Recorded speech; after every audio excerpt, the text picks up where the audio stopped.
10계명을 다루는 출애굽기 20장입니다. 출애굽기 20장 10계명이라고 알려져 있는데요. 너무나 유명하다 보니까 사람들이 이제 웬만하면 계명 자 붙이면 바로 10계명 붙이죠. 부부 10계명이라는 것도 있는 것 같고, 또 뭔 10계명이라는 게 있는 거고, 10계명에다가 갖다 붙이는 게 너무 많더라고요, 여기저기. 그런데 미국이라고 하는 나라는 10계명을 조금 등한시했다 그럴까요? 아니면 무시했다고 할까?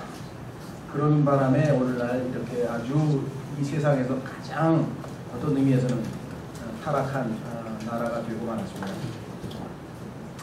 1961년인가 케네디 대통령이 미국 역사상 최초로 카톨릭 신자로서 대통령이 됐는데, 그가 소위 말하면 미국에서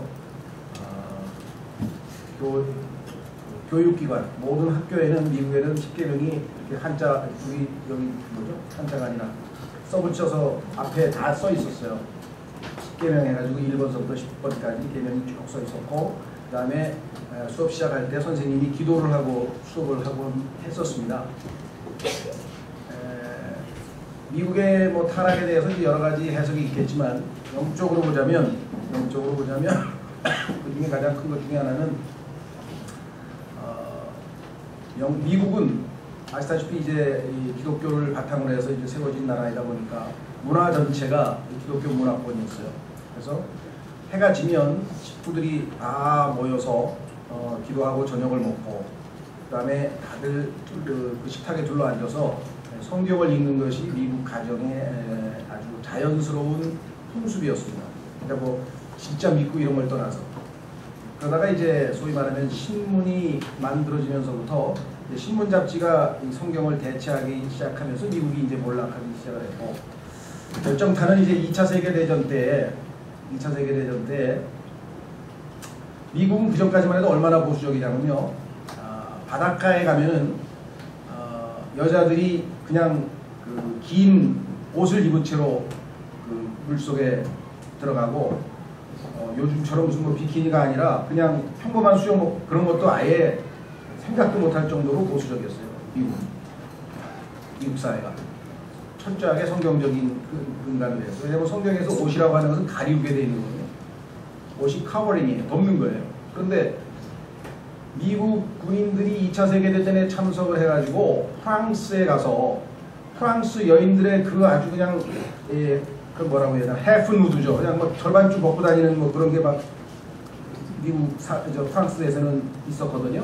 그러니까 막 이게 막 위도 다, 여기 요즘에 보면 뭐 이렇게 음악 하는 사람도 왜 위를 다 드러내야지 노래를 잘 부르는지 잘 모르겠는데, 성악하는 사람들도 그게 더 나쁜 거 배운 거예요. 원래 그런 거 다 덮고 하는 거예요. 그래서 사람이 그런 그 프랑스 문화, 프랑스 여자들의 그 아주 이 소위 말하면 그런 수치를 모르는 그런 거를 보더니 아주 그냥 미국 군인들이 그냥 헷가닥 해버린 거예요. 그래서 2차 세계대전 이후에 미국에서 소위 말하면 오늘날 이렇게 자유분방한, 좋게 얘기해서 자유분방이고요, 엉망진창이 된 사회 분위기가 조성이 됐고, 그게 이제 점점 나와서 무슨 뭐니 막 마릴린 먼로가 어쩌고 뭐가 어쩌고, 이제 이게는 뭐 이제 급속도로 이제 막 하향, 이게 꼭지점을 산꼭대기에서 딱 밑으로 내려오면 그다음부터 계속 아주 하향 곡선을 걷기 시작하더니, 뭐 요즘은 뭐 저는 뭐 이름도 복잡해서 잘 모르지만 뭐 레이디 가가 커터 거기다 왜 레이디를 붙이는지 모르겠어요. 난 도저히 레이디 같지가 않던데. 에일리언 가가라고 하는지, 아니면 트래쉬 가가, 쓰레기 가가라고 하는지 해가지고 달리 붙였으면 좋겠어요. 하여튼 잘 모르겠습니다. 어쨌거나 그만큼 제동장치가 점점 없어졌는데, 결정타가 뭐냐, 학교에 10계명이 사라지고 나서 10년도 안 돼서 학교에 소위 말하면 콘돔 판매기가, 자판기가 설치된 게 미국입니다.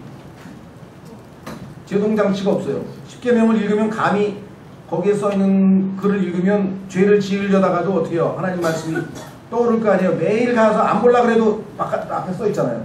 안 볼라 그래도 하나님께서 써놓은 그 10계명이 딱 눈에 들어와서 안 되지 했을 텐데, 이걸 없애고 그냥 뭐 이제 막 했더니 그 다음에는 이제 뭐 방탄조끼를 입고 그런 놈이 없나? 지금 실제로 우리 제가 잘 아는 분도 미국에 그러니까 저 캐나다 이제 이민을 갔다가 어떻게 해서 이제 미국 산호세인가요? 그쪽 지역에 살았는데 사업이 좀 안 돼가지고 사립학교를 보낼 수 있는, 그러니까 미국서도 아주 보수적이고 건전한 사람들은 전부 다 이 사립학교 보냅니다. 그러면 아주 여자들도 긴 치마 입고 막 이런 거 있잖아요. 딱 보면 아주 정숙한 레이디 같은 거 있죠. 옛날 우리나라로 치면 북한에 이게 흰 저고리 까만 치마 입고 딱 가방 들고 가는 그런 스타일로 다 살아요. 그게 대만이든 미국이든 다 상류층 이상의 보수적인 데는 다 그렇게 살고, 그냥 이제 막가판 인생 사는 사람들은 다 엉망으로 되는 거예요.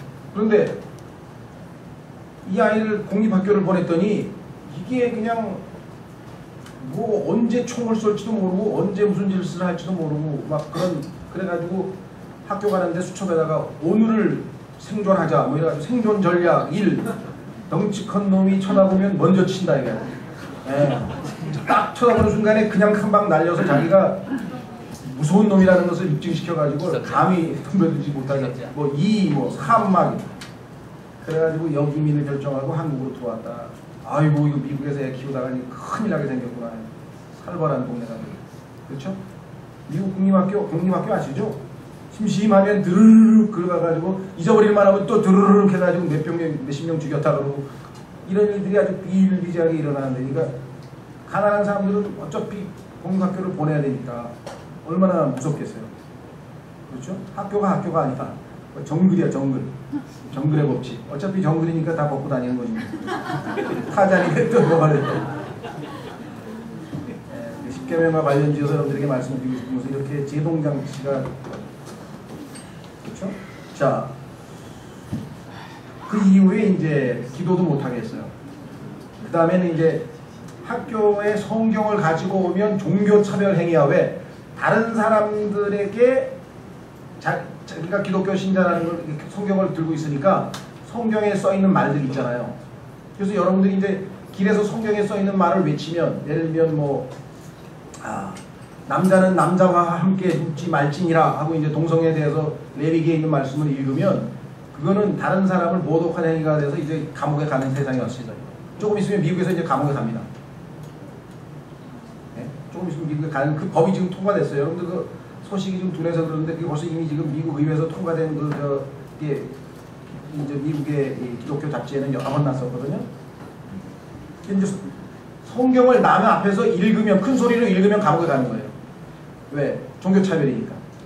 그래서 지금 미국에서는 학교 내에 성경을 들고 다닐 수 없게 돼 있습니다. 지금 어떤 세상에서 여러분 살고 있는지 아세요? 대한민국은 지금 대단히 좋은 세상이에요. 지금 아직은. 네. 자, 하여간 서로는 그렇고, 자, 십계명을 만드는 장면은 지난번에 봤었습니다. 기억나시죠? 하나님께서 아주 독특한 그런 방식으로 해서 준비시키는 작업이 19장에 있었고요.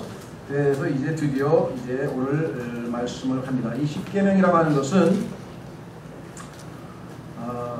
1절서부터 17절까지가 십계명을 받는 장면이니까 우선 한번 본문을 읽고 말씀을 설명을 드리도록 그렇게 하겠습니다.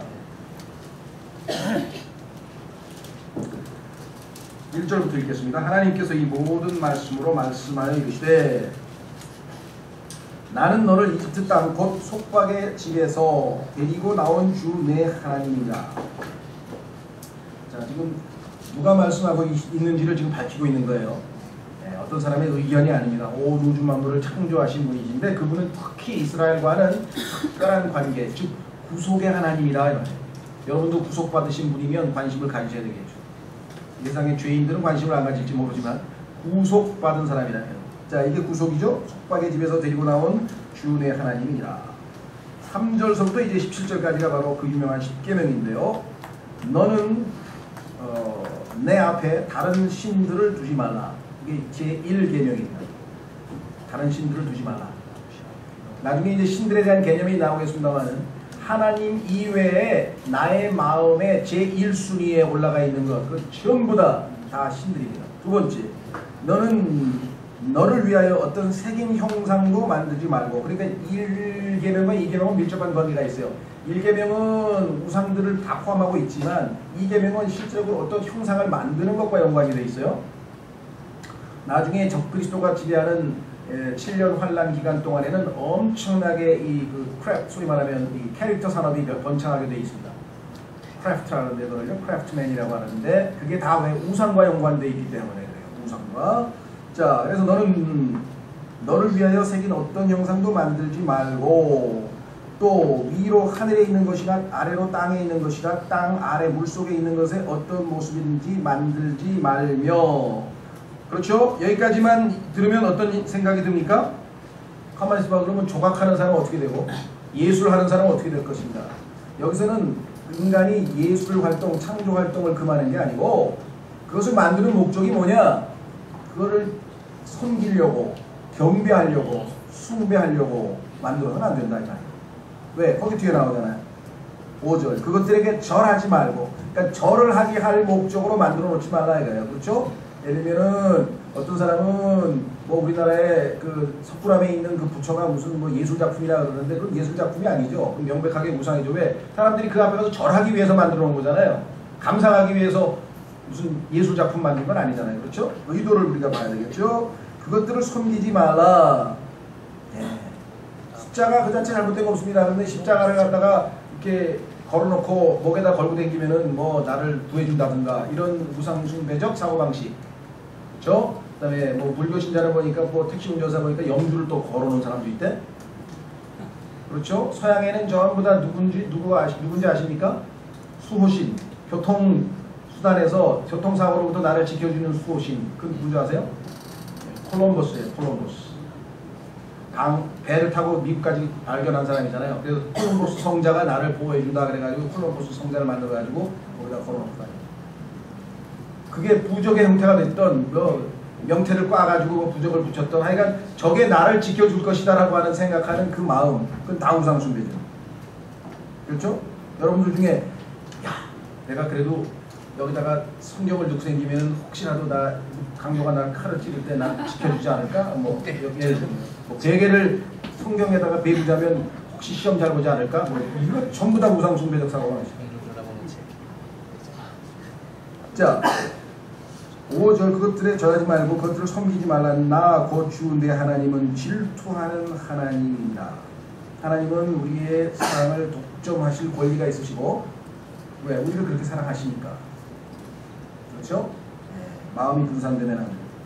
나는 나를 미워하는 자들에게는, 다시 말하면 우상을 만들었다든가 다른 신을 섬기면, 즉 여러분이 여러분의 마음에, 우리 마음속에 하나님이 제1번으로 차지하지 않고 하나님이 1번이 아니고 2번이면 전부 다 하나님을 미워하는 자로 간주하시겠다는 거예요.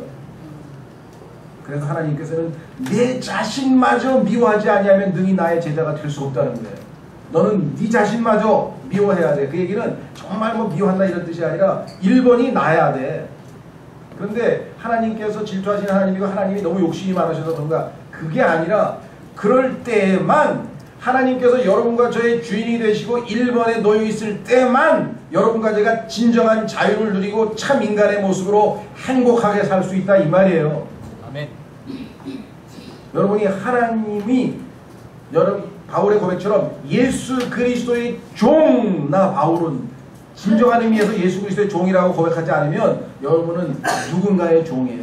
마귀의 종은 아니죠. 적어도 구원받았으니까. 그러나 돈의 종이든 명예의 종이든 아니면 무슨 동사의 종이든 심지어는 자기 자신의 종이든 아내의 종이든 남편의 종이든 그 무언가의 종이다.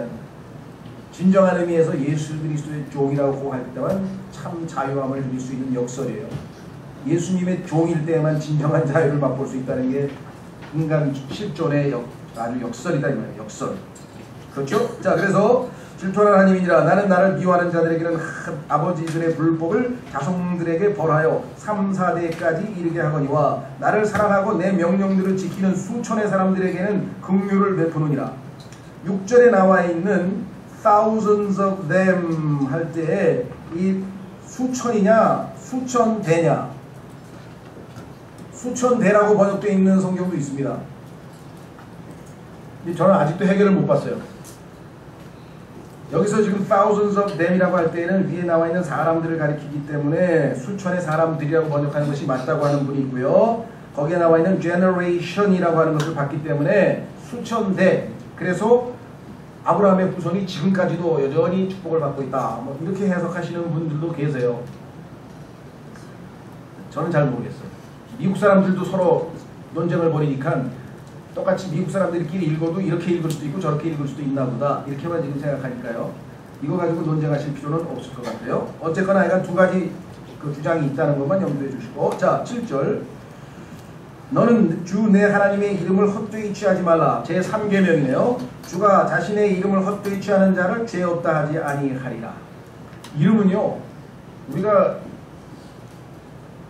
어릴 때 보면은 어린아이들이 어른의 이름을 함부로 못 부르죠. 그렇죠? 그럼 버릇없다 그러잖아요. 그렇죠? 이름 부르는 걸 함부로 부를 수가 있는 게 아니에요. 왜? 그 이름에는 그분의 아주 인격과 그 다음에 성품과 그분의 모든 게 다 들어가 있잖아요. 그렇죠? 그렇죠? 예. 그래서 항상 제일 먼저 자기의 아이덴티티를 밝힐 때에는 보면은 여러분들 뭐 신원증명서를 쓰든 아니면 무슨 여권을 쓰든 아니면 뭐 무슨 주민등록증을 쓰든 뭐를 하더라도 항상 성명부터 나오는 거예요. 그 이름이 자기 전체를 다 나타내는 거예요. 그래서 성경에서 하나님께서 항상 자신의 이름부터 가르쳐주는 거예요. 이름부터. 자기 이름을 밝혀주는 거예요. 주님의 이름이 가장 고귀한 이름이잖아요. 주 예수 그리스도라고 하는 이름이 가장 고귀한 이름인데 이 이름을 헛되이 취하지 말라. 그런데 오늘날 영어문화권에서 하여간 뭔가 잘못되면 전부 다 하나님을 갖다 붙이는 거예요. 그렇죠? 우리가 다른 사람을 갖다 욕할 때는 God damn! 하나님이 너를 저주해버리시기를 바라노라. 거기다 하나님을 왜 갖다 붙이냐? 우리도 그렇죠? 뭐 하다가 뭐 하나님 맙소사 뭐 하나님 거기 왜 들어가요? 망치질을 하다가 잘못 쳐가지고선 못대가리를 안 치고 손가락을 내리쳤다. 그때 왜 갑자기 지저스 크라이스트가 왜 거기 나오냐? 예수님이 거기다 치라 그랬나? 네. 전부 탓을 돌려가지고요. 하지만 막 뭐가 안 풀리면 막 걸핏하면 지저스 크라이스트가 나오고 걸핏하면 갓댐이 나오고 걸핏하면 이거 뭐 정말 하나님 앞에는 엄청난 신성 모독입니다. 제가 지금 까불까불대는 코미디언 얼굴이 쫙 떠올라요. 까불까불 갓댐 뭐 오 마이 갓 오 마이 갓 어떻게 되는 거야? 오 마이 갓 please save me 오 나의 하나님 나를 구원하소서. 그런 날이 곧 오겠지만요. 그때 가서는 왜 이미 때가 늦었어. 내가 너를 애타게 불렀을 때 너는 내게 응답하지 않았으니 나도 내게 응답지 아니하겠노라. 잠언 1장 펴서 읽어라. 하나님 딱 펴서 읽어라. 내가 너를 얼마나 애타게 불렀는가. 길거리에서도 부르고 방송으로도 부르고 전도지로도 부르고 내가 수없이 너를 두 팔을 벌리고 아침부터 저녁까지 불러댔는데 들은 척도 안 하더니 이제 와서 오마이갓 심심하면 불렀던 오마이갓 이번에도 부르면 또 나올 뭐가 나올 것 같아? 아니라는 거죠. 하나님의 이름 우리가 함부로 부른 거 아니에요. 큰일 나요. 너무나 아주 가볍게들 요즘 보면 아주 우리 은진이도 어디서 배워가지고 심심하면 오마이갓 거기서 하나 봐요. 그래 발음을 고쳐줬어요. 오베이갓 오베이갓 하고 하도 고쳐줬더니 지금 나보고 명령을 내니까 오베이갓 하나님께 복종하라. 에이멘. 설교를 매일 듣고 잡니다. 오베이갓. 근데 문제는 내가 야단칠 때마다 그러는 거예요. 오베이갓. 자녀를 더럽게 하지 말라. 오베이갓. 그 다음에 네 번째 계명 안식일을 기억하여 거룩히 지키라. 적어도 일주일에 한 번은 딴 생각 말고 교회 와서 아침부터 저녁까지 저녁밥까지 다 먹고 가. 계속 왜? 월요일부터 가서 또 신나게 다 까먹고 잊어버리고 혼자서 그냥 막 재밌게 살 거 아니야 인생을. 그렇죠? 그럴 리가요. 뭐 그럴 리가는 왜 뭐 그럴 리가요. 그래도 주일날 와서 아침부터 형제자매들 보고 막 성경 읽고 설교 듣고 막 이러면은 그래도 어우 맞아 내가 하나님 자녀 우리 기분이 좀 드네. 월요일서부터 슬슬 공기가 빠지기 시작해서 그렇죠? 타이어가 다 공기 빠지듯이 빠지기 시작해서 수요일 쭉 그래서 수요일날 오면은 다시 재충전이 되는 거예요. 수요일날이 이게 보통 중요한 날이 아니에요. 공기가 빠지다가 중간에 재주입을 한번 하는 거야. 재주입을. 자, 그래서 네 번째, 안식일을 기억하여 거룩히 지키라. 요거는 이제 이스라엘 백성과 매주 하나님과의 이스라엘과의 표적이라고, 하나님과 이스라엘과의 사인이라고 성경의 뒷부분에 여러 곳에서 설명합니다. 그건 좀 나중에. 자, 그 다음에 엿새 동안은 내가 수고하고 내 모든 일을 할 것이나 일곱째 날은 주 내 하나님의 안식일인즉 그날에는 너나 내 아들이나 내 딸이나 내 남종이나 내 여종이나 내 가축이나 내 문 안에 있는 거하는 내 나그네나 아무 일도 하지 말라. 엿새 동안에 주가 하늘과 땅과 바다와 그것들 안에 있는 모든 것을 만들고 일곱째 날에 안식하였느니라. 그러므로 주가 안식일을 복되게 하여 그날을 거룩하게 하였느니라. 창세기에 나와 있는 그 안식일을 근거로, 안식을 근거로 해서 안식일을 제정하셨지만, 그러나 지금 이스라엘과 하나님 사이의 민족, 이스라엘 민족 전체와 하나님 사이의 언약을 체결하는 이 시점 전까지는 하나님께서 안식일을 지키라고 명령을 내린 적이 한 번도 없어요. 그러니까 뭐 아브라함이나 이런 그 율법 이전의 사람들은 안식일을 지킨 게 아닙니다. 근데 안식교 사람들은 과감하게 안식일을 지켜야 된다 뭐 이렇게 얘기를 하는데, 이때 이스라엘 민족과 하나님 사이에 특별한 표적으로, 사인으로 하나님께서 이제 정식으로 율법 조항에 넣은 것이죠. 그러나 그 정신은 물론 창세기에 있었습니다만 그것을 의무적으로 율법으로 지키라고 명령하신 적은 없다. 그리고 더더군다나 유대인과의 언약이기 때문에 오늘날 그리스도인이 이 안식일을 의무적으로 지켜야 될 이유는 전혀 없다는 것입니다. 자, 그 다음에 이제 12절. 내 아버지와 어머니를 존경하라. 그리하면 주 내 하나님이 내게 주는 땅에서 내 날들이 길리라. 너는 살인하지 말라. 너는 간음하지 말라. 너는 도둑질하지 말라. 너는 내 이웃을 대적하여 거짓 증언하지 말라. 너는 내 이웃의 집을 탐내지 말라. 너는 내 이웃의 아내와 그의 남종이나 그의 여종이나 그의 소나 그의 낙이나 그의 이웃의 내 이웃의 소유 중 아무것도 탐내지 말라. 여러분이 이 세상에 존재하는 모든 인간이 이 10가지를 다 지키고 산다. 그러면은 얼마나 좋은 세상일까요? 그렇죠? 이걸 누구나 다 잘 지키고 살아. 그러면 뭐 도둑 걱정할 필요가 있어. 무슨 간음 걱정할 필요가 있어. 무슨 뭐 얼마나 좋은 세상이겠어요? 그렇죠? 네. 자, 그래서 지금 17절까지 우리가 10계명을 받는 10계명을 한마디로 하면 기초는 뭐냐? 세상 사람들은 이런 얘기를 하면요, 그저 대단히 훌륭한 철학인가 보다 이렇게 생각하지 이것에 대해 진정한 의미를 알 수 없습니다. 하나님께서 이것을 주신 대상은 구속받은 백성이라는 걸 아셔야 돼요. 2절 보세요. 2절.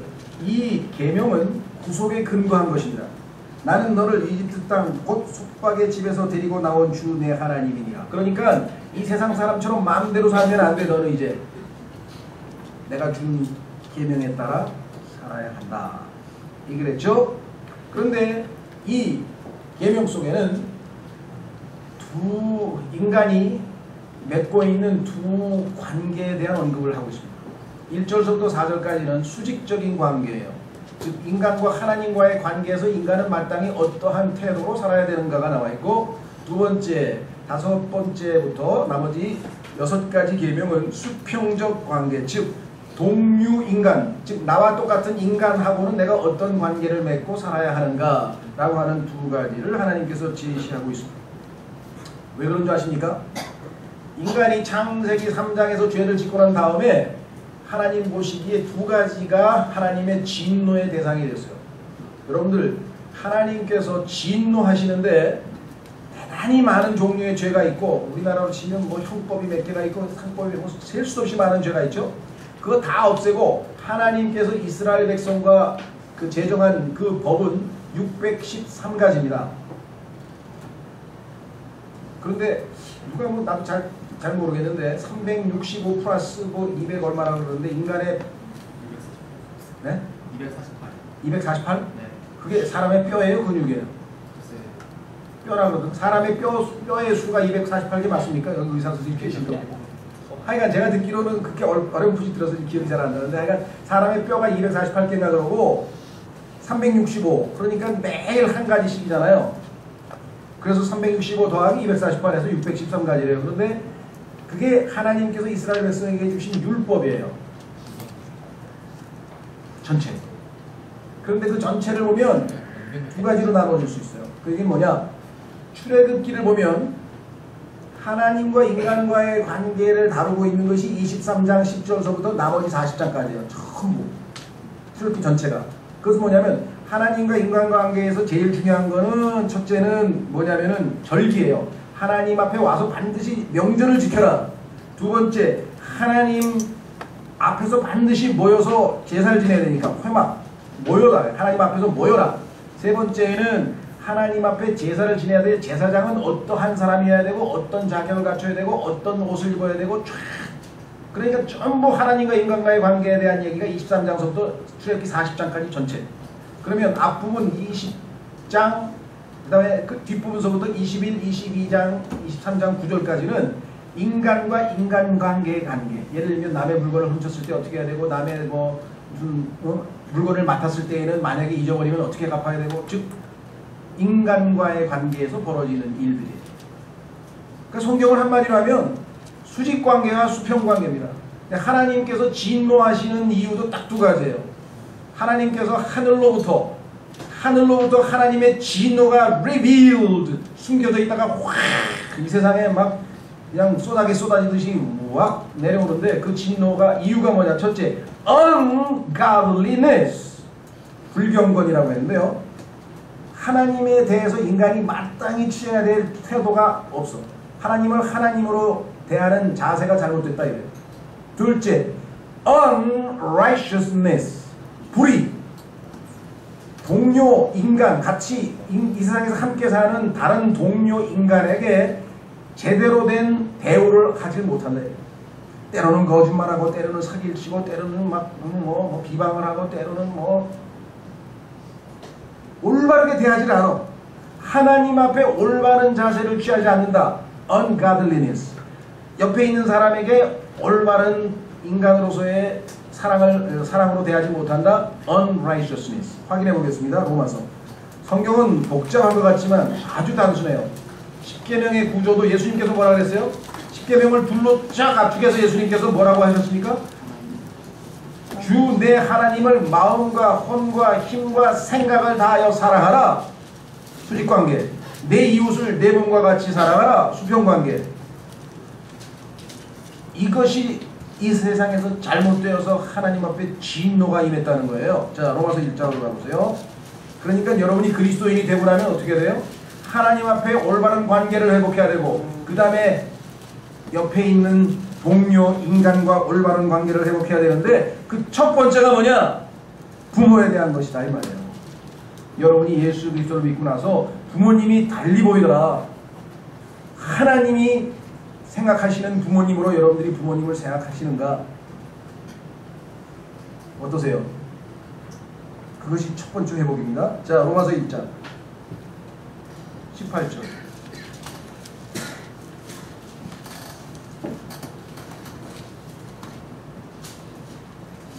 하나님의 진노가 불의 안에서 진리를 붙잡아주는 사람들의 모든 경건치 아니한 것과 불의를 대적하여 하늘로부터 계시되었나니. 하늘로부터 지금 하나님의 진노가 계속 드러나 계시되는데, 자, 첫째는 누구냐? 경건치 아니한 것. 두 번째는 뭐냐? 불의.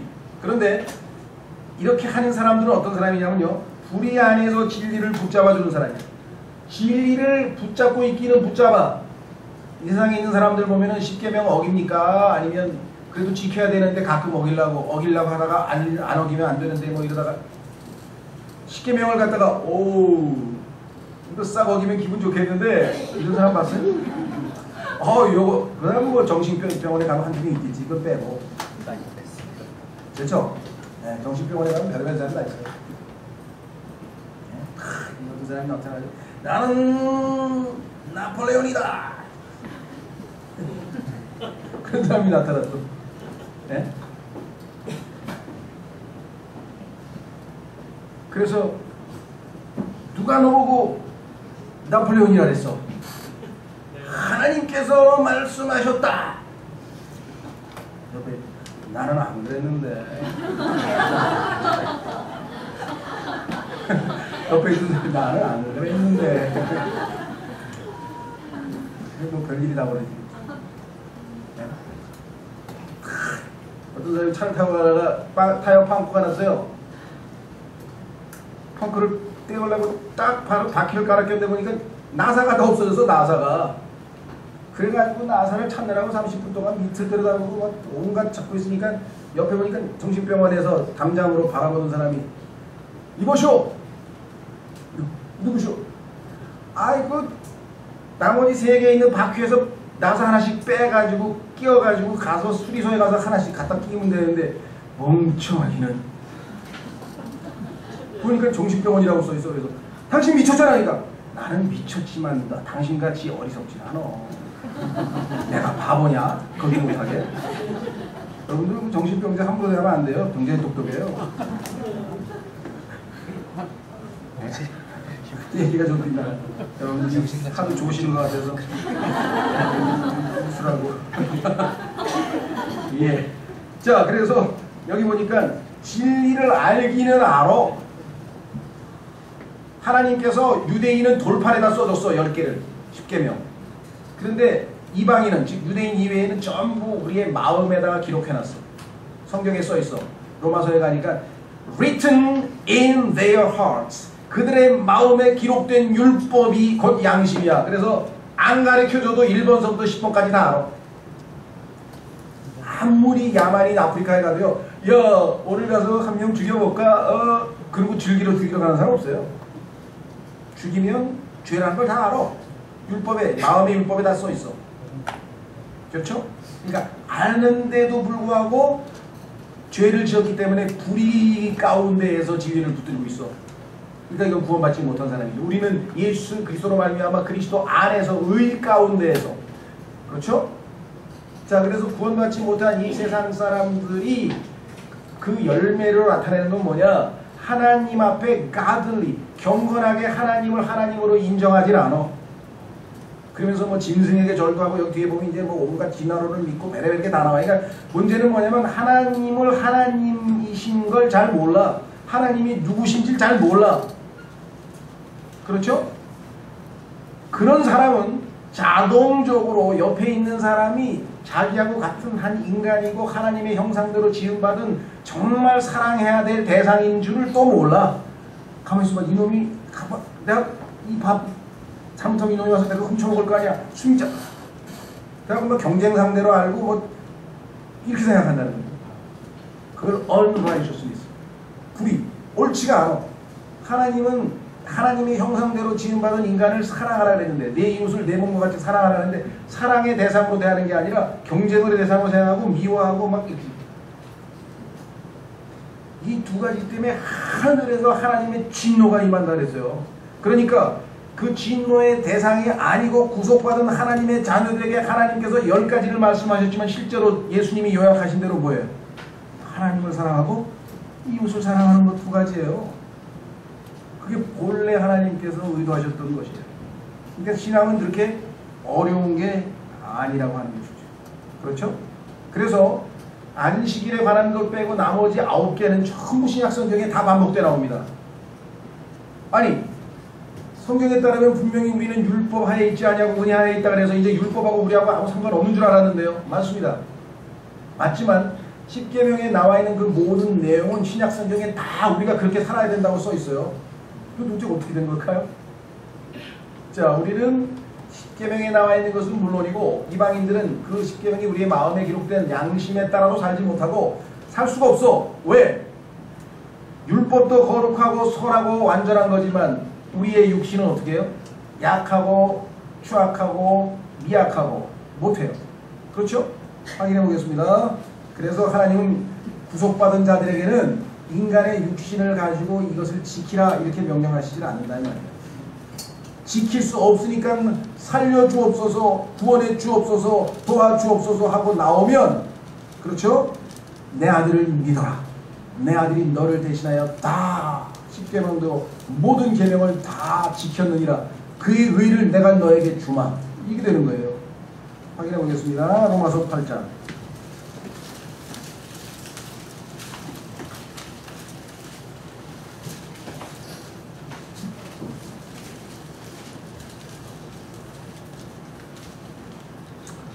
찾으셨습니까?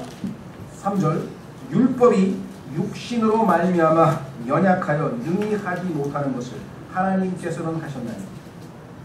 율법은 우리의 육신으로 말미암아 율법을 지켜서 생명을 얻고 구원을 얻고 그렇게 해줄 수가 없어요. 율법은 이렇게 살아야만 의롭게 된다라고만 알려줬지 그렇게 살 수 있는 능력을 우리에게 주지도 않고 살 수 있는 방법을 가르쳐 주지도 않고 살 수 있는 길을 보여주지도 못해요. 요구만 해. 그러니까 율법은 우리에게 뭘 가져와요? 저주를 가져와. 왜? 율법을 딱 보는 순간 입이 딱 벌어진다. 아, 어떻게 저걸 다 지켜? 그렇죠? 613가지가 앞에 딱 놓여 있어 봐요. 여러분들이 유대인이라고 가정하고 우리는 양심에 써 있겠지만 그러니까 그거를 딱 보는 순간에 한 개도 평생 동안 단 한 개라도 어기면 모든 율법을 어긴 것으로 간주하겠다. 성경에 야고보서에 써 있어요. 이게 기가 질리는 거야. 그냥 아우 저걸 어떻게 해. 이게 되죠.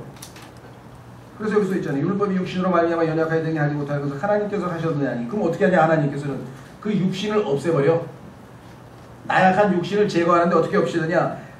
하나님이 곧 자신의 아들을 하나님께서 인간의 몸을 입고 와서 자신의 아들을 죄 많은 육신의 모양으로 보내시고 또 죄로 인하여 육신 안에서 죄를 정죄하셨습니다. 그래 육신은 어떻게 해야 돼요? 심판받아 마땅해. 그러니까 육신을 예수 그리스도의 육신을 십자가에서 하나님께서 심판하셔서 율법의 의가 성취된 거예요. 율법의 의는 두 가지입니다. 율법을 다 지키든지 못 지켰으면 죽든지 죄삭은 사망이니까. 그 예수님이 죽으신 거예요. 그 대신 예수님은 하나도 율법을 어기지 아니하고 완전하게 다 지키셨기 때문에 하나도 그러니까 지키지 못하고 죄삭을 지불해야 될 그 사람을 대신해서 예수님이 죽으실 수 있는 거예요. 예수님이 만약에 우리처럼 단 한 가지라도 율법을 어겼으면 우리를 대신할 수 있는 대속자의 자격을 갖추지 못하는 거예요. 자, 심판합시다. 어서오세요. 하고 딱 치려고 그러는데 예수님께서 내가 대신 죽겠습니다. 무슨 소리? 당신 죄 없어? 예, 저는 죄가 없습니다. 정말이야? 좋았어. 검토해보자. 쫙 없어. 증인 나오시오. 성령님께서 나오셨어요.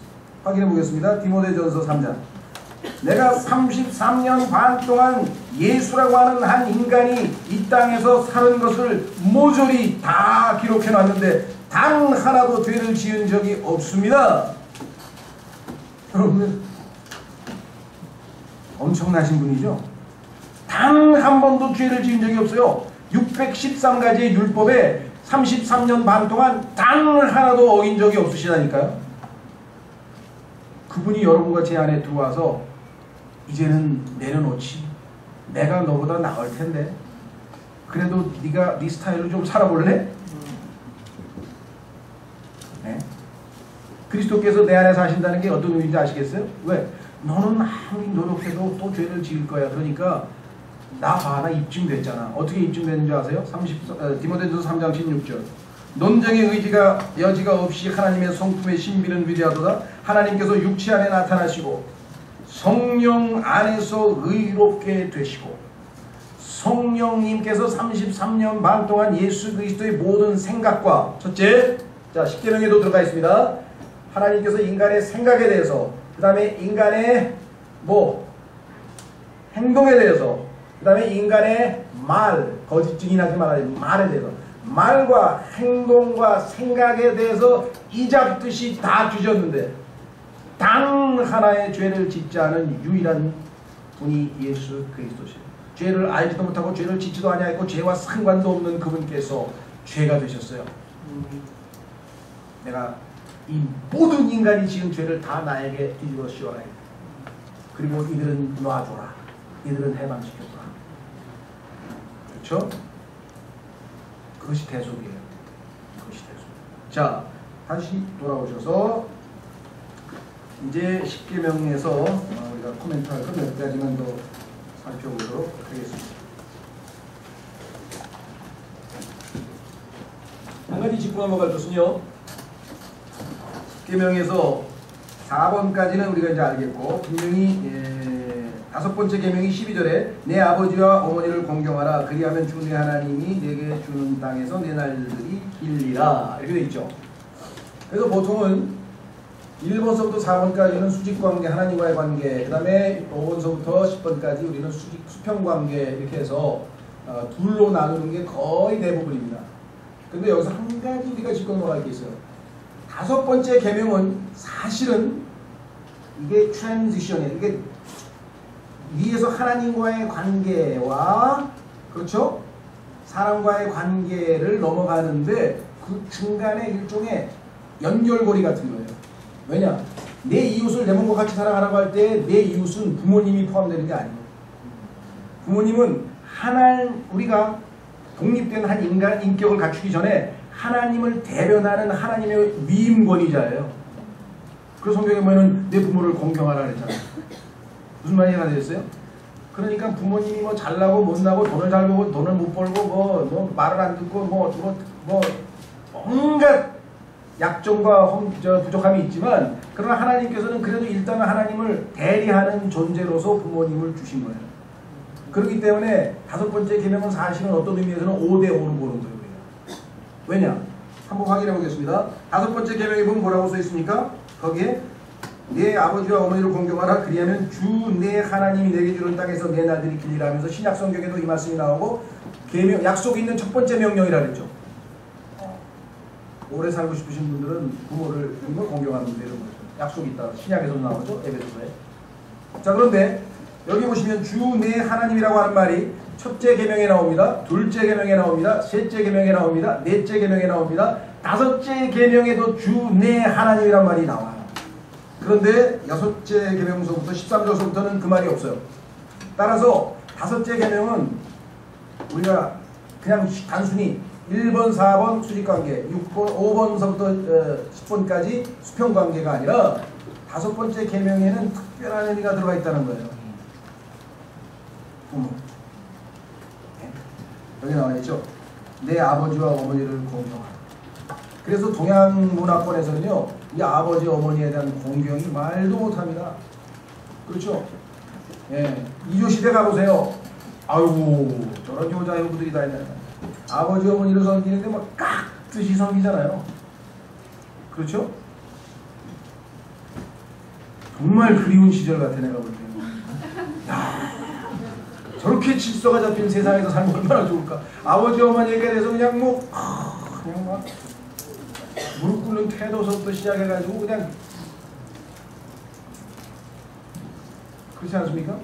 그게 하나님 보시기에는 정말 좋으신 것이라는 것을 우리가 잊지 않으셔야 됩니다. 그리스도인 역시 부모에 대한 공경은 성경에서 분명하게 우리에게 말씀하고 계신 것이죠. 자, 그래서 3절부터 6절까지 보시면요, 생각이야, 생각. 그렇죠? 3절부터 6절까지 보시면 생각에 관한 겁니다. 우상이나 또 다른 신들을 두는 것 자체가 다 우리의 생각에서 벌어지는 거죠. 누가 내 아의 첫 번째 생각을 차지하는가. 두 번째, 7절은 말입니다. 말. 하나님에 대해서 우리 함부로 입에다가 그쵸? 말을 하는 것 잘못이죠. 그 다음에 8절서부터 12절까지 보면은 행위에 해당됩니다. 행위. 그렇죠? 그런데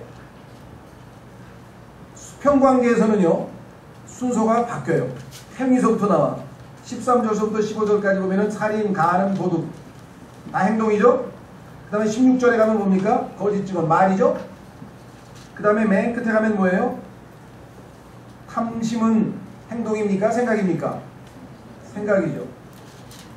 하나님과의 관계에서 생각과 말과 행동에 대해서 하나님께서 규례를 정하시고, 그 다음에 수평관계에서는 행동과 말과 생각이 뒤로 가요.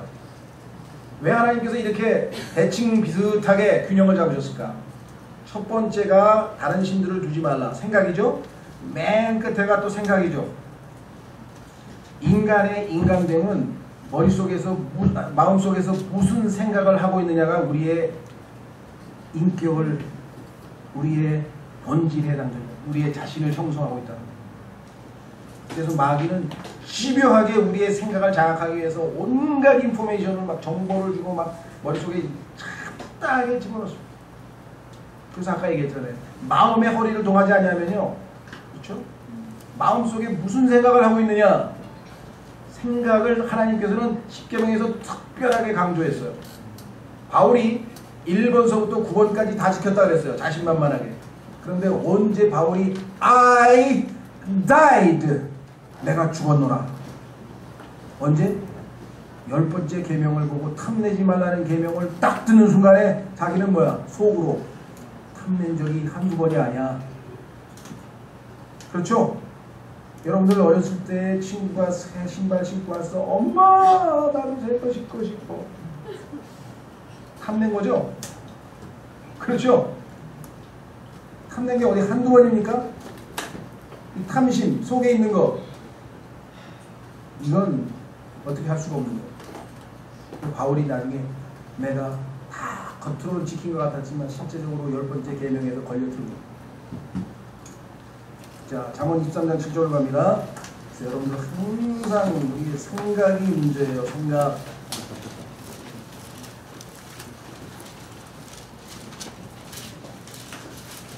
잠언 23장 7절. 그가 자기 마음속으로 생각하듯이 실제도 그러한즉. 여러분들 이 요즘에 그 아동성 뭐라나 하는 이상한 그런 사람들 있잖아요. 자꾸 막 저 어린애들 그렇게 해서 성범죄 저지른 사람들 있죠. 막을 수가 없어요. 왜? 그 사람들의 머릿속에 있는 생각은 그걸로 꽉 차 있어. 건드리면 그게 나오게 돼 있어. 왜? 밤낮 그걸 봤기 때문에. 텔레비도 보고 인터넷도 보고 머릿속에 꽉 차 있어. 건드리면 그게 나오게 돼 있어. 그걸 어떻게 방지를 해요? 격리시켜가지고요. 싹 빼내야 돼요. 어떻게 해야 되느냐? 감옥에다 보내가지고요. 하루에 10시간씩 성경을 읽혀야 돼요. 계속 성경을 읽히는 거예요. 십계명을 다 외워야 돼요. 달달달 외워가지고 예를 들면 성경 하루에 한 장씩 외게 해가지고 다 외우면 예를 들면 특식 뭐 계란 프라이 하나씩 해가지고 그래가지고 이 생각을 완전히 이걸 세뇌시키는 건데요. 완전히 성경을 바꿔놓으면요. 생각 속에 성경망이 안 들어있는데 어떻게 그런 짓을 해요? 왜 성경에서 하나님께서 이스라엘 백성들에게 앉든지 서든지 집에 가든지 눕든지 계속 성경을 보고 성경을 보고 성경을 보고 성경 왜 그렇게 그냥 성경을 달달달달 하라는 줄 아세요? 옆에 돌리면 이방신들이 그냥 막 와가지고 뭐 무슨 이상한 형상 만들어 놓고 절을 해. 그 다음에 그러고 뭐 작은 숲을 만들어 놓고 절을 해. 그 다음에 또 그냥 뭐 타락한 여인들이 무슨 뭐 벨리 댄스를 춰. 막 난리 못속이야 그냥. 그러니까 이게 생각 속에 꽉 잡히면 그 다음에 꼼짝달싹 못해. 그죠? 성경을 부지런히 읽는 것은 셀프 디펜스에 아주 중요한 거고. 성경으로 생각이 꽉 차 있는 사람은 건드리면 성경이 나오게 되죠. 잠언 4장. 아이들요, 딴 거 없어요. 인터넷이고 뭐고 딱 저기 하고 하루에 성경 읽혀가지고 그 다음에 성경 읽으면 뭐 해줘. 애가 뭐 자전거도 사주고 하여간 뭐 하여간 주고 다 돼. 그 나쁜 생각 집어넣는 것만 다 빼고. 좋은 생각. 그렇죠? 그래서 어렸을 때 습관이 중요하거든요. 이 좋은 나중에 뭐 하버드 대학 보내고 뭐 이런 부모님들 보면은 전부 어렸을 때부터 계속 책을 읽혔어요. 어렸을 때부터 부모님이 계속 책을 사주고 계속 도서관에 가는 거야. 도서관에 가서 또 끝나고 나면 돈가스 먹고 그 다음에 도서관에 저녁 때 나오면 또 치킨 사 먹고 막 도서관 가면 좋은 거라고 그러면 도서관 계속 도서관 가는 거야. 도서관. 여기 계신 부모님들도 딴 거 할 거 없어요. 계속 도서관 데리고 다니세요. 그 나중에 보니까 막 책이 너무 재밌는 거야. 책의 중독 때문에요. 텔레비전 같은 거 안 본다니까요.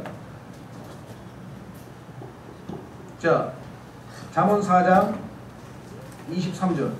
잠언 4장 23절. 열심을 다하여 내 마음을 지키라.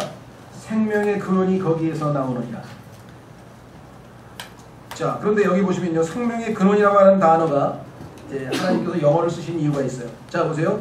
Keep thy heart with all diligence. 열심을 다하여, 우리말로 하면 부지런이죠. 온전히 부지런하게 내 심장을 지키라. 지켜오라, 그죠? 하트가 심장도 되잖아요. 왜? For out of it, 그것으로부터 the issues of life, 생명의 흐름이, 여기서 육체의 생명은 피에 있는데 피가 여기서 흘러나와 팍 쏟아나요. 계속 생명의 흐름이 심장을 지키라. 이렇게 우리의 육체적 건강에 관해서도 성경은 말씀하고 계시고, 동시에 온전히 여기 나와 있는 것은 열심을 다해 내 마음을 지키라. 영적인 심장에 영적인 마음. 왜? The issues of life. 이슈란 말은요, 요즘 많이 써요. 요즘 이슈가 뭐야? 요즘 이슈가 뭐야? 뭐 대선이겠지, 뭐 대선. 요즘 이슈가 뭐야? 아유 뭐 저 한류 아니야, 한류? 뭐 일본하고 뭐가 됐든지 간에 요즘 이슈라고 하는 것은 우리가 요즘에 관심 있는 문제예요. 그렇죠? 그런데 인간이 생각하고 있는 모든 문제는 다 어디에서 나오느냐? 마음에서 나옵니다. 내가 마음에 좋았어, 이번에 한탕하자 하고 딱 마음 먹으면 사기를 치든 뭐 도둑질을 하든 뭔가 하는 거예요. 그렇죠? 그 어떤 뭐 북한에서 온 무슨 여자가 잠깐 텔레비전에 나와서 뭐라고 하는데 보니까 한국에서 직장에 취직을 했더니 상사가 갑자기 서류를 착 집어 던지더라는 거예요. 그래가지고 순간적으로 모독감을 느꼈어요. 그래도 내가 북한에서는 한의사였는데 그 순간에 마음을 못 지키고 속된 말로 에이 더러워서 못하겠다 하고 사표 딱 내고 나오면 그거 하고 마음을 지켜서, 그렇죠? 그래 내가 생사를 넘나들면서 대한민국까지 왔는데 이걸 못 참으려 하고 딱 참았다는 거예요. 순식간에 마음을 지키고 안 지키고에 따라서 완전히 갈림길이잖아요. 그렇죠? 자, 그래서 성경에서도 하나님께서 첫 번째 계명과 10번째 계명은 우리의 생각입니다. 생각과 행동과 말. 얼마나 정확하십니까?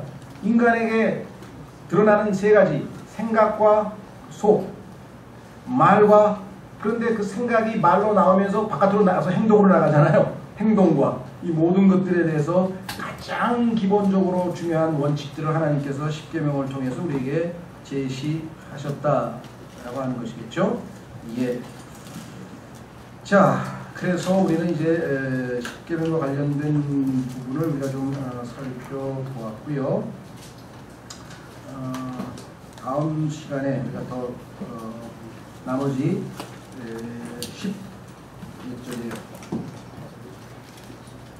18절부터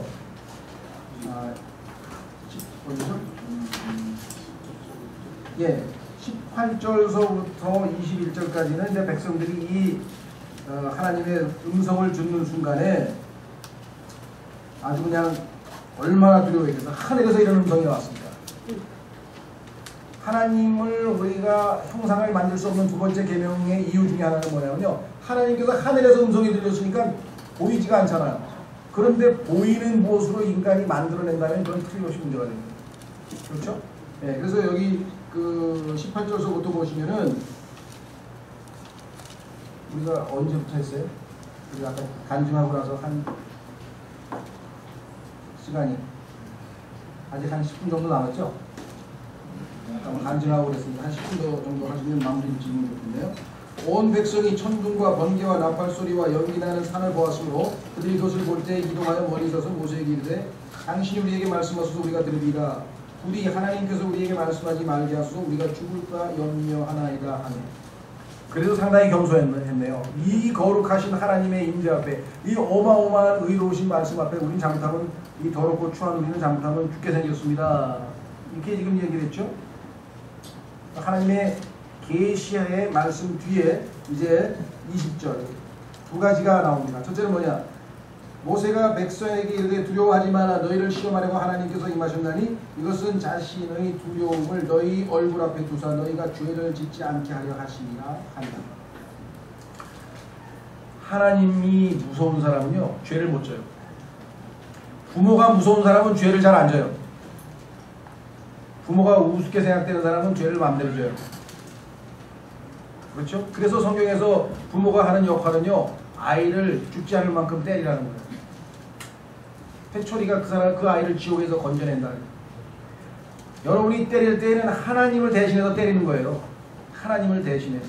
왜? 두려운 줄 알아야 얘가 하나님이 두려운 줄 알아야 죄를 안 짓거든. 여기 써 있잖아요. 하나님 앞에 죄 안 짓는 방법은 하나님이 무서워서 죄 안 짓는 거예요. 그게 가장 건전한 방법이에요. 여기 써 있죠? 네. 그래서 21절 백성은 멀리 섰고 모세는 하나님께서 계시는 짙은 어둠으로 가까이 가니. 자, 백성은 하나님을 두려워해서 멀리 있었어요. 그렇죠? 그런데 모세는 어땠어요? 그 두려우신 하나님이시지만 하나님의 음성이 뭐예요? 두려워하지 마라. 그 말씀에 따라 모세는 두려워하지 않고 하나님께 가까이 다가갔어요. 예수 그리스도 덕분에 여러분과 제가 하나님을 두려움 없이 나아갈 수 있는 그런 엄청난 존재가 됩니다. 예수 그리스도 덕분에 하나님 우리 아버지가 되셔서 여러분과 제가 하나님 앞에 아무런 두려움 없이 모세처럼 가까이 다가갈 수 있는 게 된 거예요. 우리처럼 하나님에 대해서, 지옥에 대해서, 죽음에 대해서, 심판에 대해서 이렇게 쉽게 자연스럽게 얘기할 수 있는 사람이 몇 대는 줄 아세요? 세상 사람들은 죽음, 심판, 지옥 이런 얘기 나오면요 스트레스 받아서 못 살아요. 술 마시든지 약간 뭐 미쳐버리든지 아니면 그건 다 우습다고 생각하든지. 그런데 그게 또 안 없어져. 밤에 잘 때 보면 또 생각이나 천둥만 쳐도 아이고 가면서 막 이거 봐. 얼마나 두려운지 아십니까? 모세처럼 우리가 구원받은 백성으로서 두려워하지 않고 하나님 앞에 다가갈 수 있는 힘이 생긴 것이죠. 자, 주께서 모세에게 이르시되 너는 이스라엘 자손에게 이같이 말하기를 내가 하늘로부터 너희에게 말한 것을 너희가 보았어. 그러니까 하늘로부터 말씀하신 그분이니까 얼마나 놀랬겠어요. 그래서 사람들에게 자신있게 우리 유대민족처럼 하나님의 음성을 하늘로부터 직접 들은 그런 특별한 백성이 어디 있느냐 하고 항상 자랑스럽게 생각하잖아요. 근데 항상 창피를 당하죠. 왜? 그런데도 그걸 다 우리는 어겼노라. 그래서 실컷 매를 맞았노라. 그리고 2000년 동안 쫓겨다녔노라. 그래서 하나님께서 예수님을 보냈는데도 우리는 영접 안 했노라. 이렇게 되는 게 지금 이스라엘 백성은.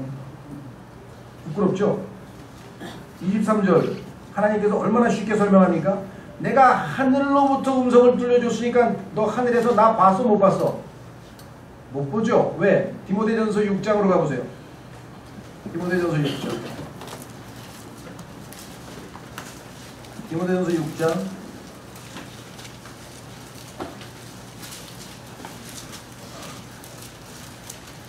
15절. 그분께서 자신의 때에 그 나타나심을 보이시니 그분은 찬송받으실 유일한 권능자시요 왕들의 왕이시며 주들의 주시니라. 오직 그분께만 죽지 아니함이 있고 그분은 아무도 접근하지 못할 빛에 거하시며 아무도 그분을 보지 못하였고 또 볼 수도 없나니 그분께 존귀와 영존하는 권능이 있기를 원하노라. 아멘.